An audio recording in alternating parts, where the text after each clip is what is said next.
Well, I'm here at the Bomas of Kenya for the process of the impeachment, or for the impeachment process of Rigathi Gachagua, the Deputy President of the Republic of Kenya. Today has been a time for public participation, and I am joined by an activist. His name is MULAMBA. He would like to tell us exactly what he thinks about the process of impeaching Rigathi Gachagua. I think the government wants what it wants, and it wants it by must. And by saying the government, I mean Ruto. He wants Gachagua gone because Gachagua is too combative, too aggressive, too overzealous, and too ambitious. And he knows Gachagua has the mouth and the money. And that's what the problem is. If you're good at mobilizing people and campaigning, and you have the resources, you can probably become almost anything in this country, even the president. And he knows Gachagua is a threat. But you see, Ruto is different from Uhuru. Uhuru was magnanimous enough to let Ruto run his mouth for close to 7 years. See, whatever is happening with Ruto and Gachagua is what happened between Uhuru and Ruto. But Ruto is not as magnanimous as Uhuru Kenyatta was. In his malevolence, he sees and he knows Gachagua is a threat in 2027. And he really wants a second term, because without a second term, he will not get retirement benefits. And of course, the tap where he milks money from will be dried. And he knows that, and that is a threat to him. And any politician would want to deal with someone who is too powerful for them to control. So he's trying to tame Gachagua, because Gachagua has the numbers. If we go with the tribal politics that we've witnessed in this country, and Gachagua has the funds, and he has the Mount Kenya mafia behind him, the likes of Uhuru Kenyatta, Jimmy Wanjigi, Ephraim Maina, and so many other rich business people who come from the mountain region who are giving support to Gachagua, because they understand he's pushing for the interest of the Mount Kenya people, which is still a fallacy, because he's also pushing for his personal interests. And the president does not want that. A president wants a subservient deputy president, a deputy president who's at his beck and call, and he says, do this, and the deputy president runs. Do this, and the deputy president eats and answers to his call without asking questions. He does not want a deputy president who is combative, who's too aggressive, and who cannot be controlled or manipulated by himself and those around the presidency. So do you think the deputy president will survive this onslaught? Gachagua will not survive, because if we say the public participation that has happened today would be his only last bullet, then the public participation has worked against it, because the government has controlled almost everything that has happened here, and I'm sure most of the views were Gachagua must go. So if that was his last bullet, it's gone. He just has the option to resign now, because Parliament wants him gone. You've already seen how many MPs have appended their signatures to the motion to impeach him. More than 290. That's enough. That's a number enough to even impeach him. Wacha ku approve the motion to impeach him. So I don't see how he survives this. And probably he will resign midway of this impeachment process, before probably he gets to Senate. And his die is cast, and he has no redemption unless he resigns, so that he is in a position to vie for another elective office come 2027 and the years to come. Because if he goes to the impeachment process and is duly impeached, he will be unable to hold any office in this country. But we have seen his efforts, and especially you've seen him campaigning in Mount Kenya, basically trying to pin down members of parliament from that region.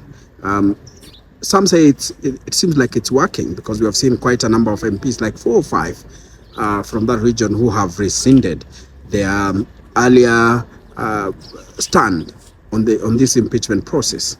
I will agree to that, because at one time Ndindi Nyoro was closer to the president than Kimani Ichung'wah was.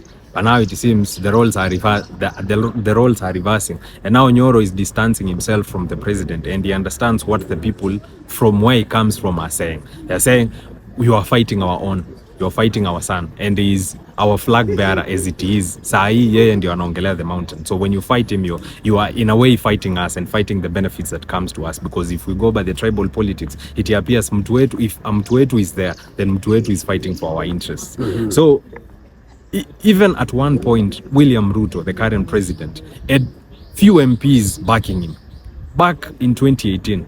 But you see how the tides changed, and he managed to amass so many followers over the years, and he convinced so many MPs who were allied to the then president to decamp from the president and come and support him. And most of them were de-whipped from party positions, say Kimani Ichung'wah, Kithure Kindiki, and all of them. Sabina Chege suffered, I think, almost the same fate because she was supporting Ruto. And you see, that is the entire conversation, that it is possible for Gachagua to move several MPs over time till 2027. He has the political clout to move Central Kenya MPs and so many MPs from Ruto to himself.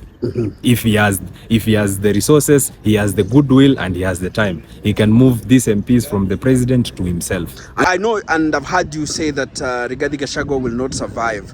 So what can he do to survive? For example, if you are Rigathi Gachagua, what can you do to survive? I don't think there's any way he can survive this because the president has all the resources. By the resources, I mean the money, the people. By the people, I also mean the MPs. You already know Parliament is part of the executive now. We do not have the three arms of government. The legislature, the executive, and the judiciary are one and the same now. He controls the courts and he controls the legislature. They are doing his bidding. So if Gachagua cannot control Parliament, because as it is, he has to build himself politically to a point where he can control several MPs. He only has few. So he cannot control them within 3 days so that they now sing his voice. So seeing that Parliament has been taken by the president, it is overtaken by events that Gachagua will get Parliament to support him. Even if he dishes out money, Ruto has more money than he has because he controls the exchequer. You understand that? So Ruto has money to pay these MPs to impeach Gachagua. But one thing that was coming out of for today's public participation is that a majority of Kenyans want a change in leadership, not just Rigathi Gachagua, but almost the entire leadership. They were actually telling of politicians here that probably you are looking for us today because you need us for the public participation provision and especially requirement of the Constitution. Let me start with a scathing attack to someone. I hope this is not misconstrued elsewhere, but then I have everything against anyone who has stood here and say that Gachagua must go but Ruto is okay. Start with Kasmuel. I mean, after that guy met with Osoro, the conversation has changed. He says, well, you are our MPs. Why is he polite to them? Why is he respectful to them? When they are stealing from us, when they are doing shady deals with government tenders and everything, where is their discipline? Where is their respect? Why do they deserve decorum? So I am saying that anyone who has stood here at Bomas today and said Gachagua must go, but Ruto shouldn't go and he is okay. Huyo anatubeba. That is dishonest. Hold that thought. That is dishonest and hypocrisy of the highest order. We need both of them gone. And they should, by the way, they should not even have become president and deputy president in this country, if we are to be fair. Yes, they are good campaigners, they have the resources to back their campaigns, and they lured Kenyans with their fallacies of hustler and stuff. But it was just another narrative to get to power. These guys should both go. They have the same problem. You cannot say that Gachagua is tribal, but Ruto is not tribal. I mean, look at the appointive positions that Ruto has given to state parastatals and look at state agencies. Go through the names and you will answer yourself. You will see for yourself that he's as tribal as Gachagua is. Probably even Ruto is more tribal than Gachagua is. They've been mobilizing on tribal basis to get to campaigns, to get to the presidency. How now has it changed that Gachagua is bad and is tribal but Ruto isn't? If you look at corruption, they've said Gachagua has amassed 5.2 billion in 2 years. They have not told us how much Ruto has amassed in the same period. See, Kithure Kindiki amassed millions in 2 years because he's a junior officer to them. So a senior officer like Gachagua and Ruto have the monopoly to amass more. They are not telling us that Ruto is also a thief, that he has amassed this amount of money. In fact, I was at Bunge la Wananchi yesterday and someone said, if Gachagua has amassed 5.2, probably Ruto has amassed 10 times that. They don't want us to talk about that. So there is no respect whatsoever we should give to these MPs. When they were passing the housing levy, they did not consider us. When they were debating the Adani deal, they did not consider us. In fact, that deal would have passed and become a public contract if Nelson Amenya had not blown the whistle. When they were discussing the shift, they did not consider us. In fact, let me show you. When the MPs were discussing the impeachment of Gachagua, they had all the time and all the motivation because probably their bank accounts had been checked in with something. But when the speaker said the next motion is shift, all of them walked out. There is no motivation to discuss shift, which is a public interest stuff to us. It does not make sense that Gachagua is all the problem in this country, and when we are talking about the health sector, hapo hakuna interest. Hapo it does not.